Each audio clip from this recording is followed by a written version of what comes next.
Hello, welcome to another episode of Beer Man's Noble Beer Reviews. Today I have another beer from High Branch Brewing Company out of Concord, North Carolina. This is their version of the Altogether IPA, which is the worldwide collaboration that was started by Other Half in Brooklyn to raise money for the service industry during COVID-19. And then, so they all have this label. This is I don't want to say generic, but this is the similar label that they all have. But then on the back side, they put their own artwork on it. So I've only had a couple of them locally from Charlotte, but I've seen a lot of pictures of different ones. And I think this is probably the coolest one. Obviously, those are a bunch of germs, but I just really like that drawing. I think it's pretty cool. But it's like a proprietary blend of hops. I shouldn't say proprietary is probably the wrong word, but it's a specific blend of hops that was provided to each brewery in a recipe. I think they've all been, like, at least most of them I've seen have been 6.5 ABV, so I think they're all sticking close to the recipe. I guess they have the option of doing a hazy or a classic West Coast style with those, but either. So I guess the yeast is kind of up for grabs because that would be probably the main. There's other things involved too, but that would be one of the main things that would decide which style it is. I'm pretty sure this one is a hazy one because that's what they do best. I think the only one I've had so far was the resin culture one, and I thought it was good, but it was like super Sabro forward. So if it's the same hops, I'm curious if this one's going to be that much coconut. I don't know. We'll see, though. But I tried... generally, I try to get, singles if I can. If I have to buy a 4-pack, I will. Not that I don't want to support breweries in buying a 4-pack, but, well, one, they make more money off of singles, technically, at least per can. Holy crap, I can smell that from here. That's crazy. But... I always just have so many different beers to drink. I would rather get singles, but with these ones, I specifically got the 4-packs because I want to support the cause. This one, you could see it pours a darker golden color. It's very, very, very cloudy, with about a finger's worth of a pretty frothy white head. So this does not smell like Sabro at all. I don't get any coconut out of this. So either, it's just the way they made it, or it's not actually the same hops. I don't know.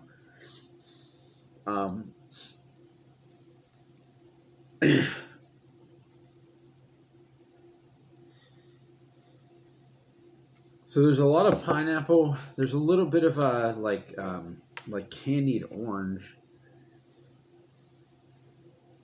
There's something that's I don't want to say vanilla, but there's something that's coming off like a little sweet. Well, I guess that could be candied orange. And it is like a little bit like earthy and herbal too.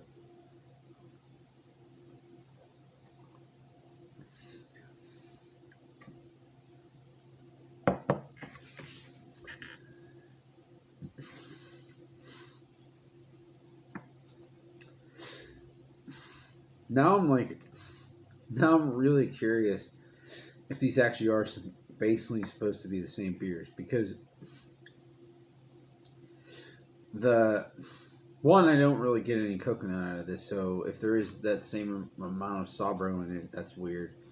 But it's like, I think this is if someone really wanted to like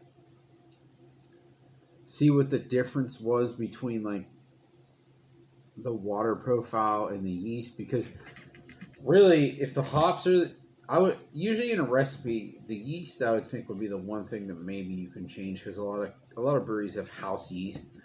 So I'm guessing the malt bill and the hops, if anything, were the same, and it was just the water profile and the yeast that were different. This would be a really good experiment to understand how different water profile and yeast are and how much they can change a beer if everything else, if the actual ingredients are the same. Because this is nothing like the resin culture one. I like it better, not like by a blow up. I do like it better, but it's just, to me, it's just weird that it's so much different. That one was like very green, but at the same time like super overloaded with that Sabro coconut. This is like Orange Julius vanilla, with like a couple pine needles crushed in there. Like, honestly, this tastes like a High Branch IPA, and that other beer tasted like a Resident Culture IPA. Like, that's why I really want to know if these are specifically supposed to be the same beers, because it shows that there really is a house character for a lot of breweries. That doesn't mean it's. I mean, if your house character's bad, then it's always or most of the time going to be bad. But if your house character's good, then most of the time it's going to be good. But it's still one of those things. But usually, I would like if the grain and the hops are changing consistently, the house character is more than likely either coming from the yeast, if you have a specific house yeast, or the water profile. Which, I'm assuming is the case, right, with this and the resident culture one. So there is one other one that I did buy. I haven't picked it up yet. I'm buying it. I'm picking it up tomorrow, so I'll probably do a review of it tomorrow. The Divine Barrel one. That's a West Coast IPA, so that's obviously going to be significantly different than both of them. But that one intrigues me even more. If that is the same hop profile, I know the body's going to be different, the look of it's going to be different, but I really want to see what like the hop flavor in general tastes like too.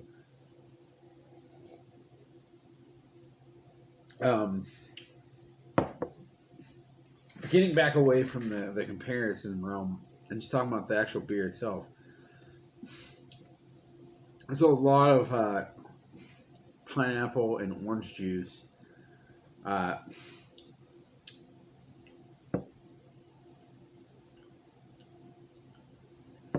It is a fair amount of bitterness. It's a little doughy.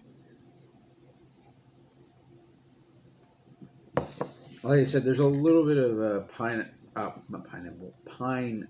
like pine needle character in this too.